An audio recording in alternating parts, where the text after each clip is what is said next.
এই শীতকালে মেলায় এসে গরম গরম মোমো খাওয়ার আলাদাই মজা। কিরে বান্ধবী, মোমোর প্লেট কত করে নিল? 130। হ্যাঁ, কি বলছিসটা কি? এই মোমোর দাম 130? হায় রে, না জেনে শুনে তো বান্ধবীকে বলেও দিলাম এক প্লেট মোমো নিতে। এইসব মোমো তো আমাদের ওখানে 50-60 টাকা দিয়ে পাওয়া যায়, আর এখানে মেলা বলে এত লুটে নিচ্ছে। এত দাম? হ্যাঁ রে, তাই তো বললো।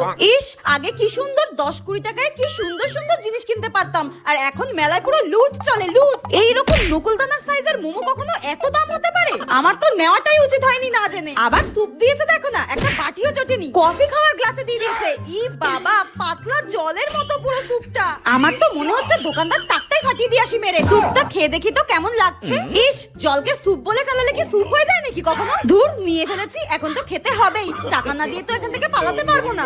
ইস, এই মোমোটা পুরো গদ গদ করছে, আমার টাকাটাই পুরো জলে গেল। ধুর, ভালো লাগে না।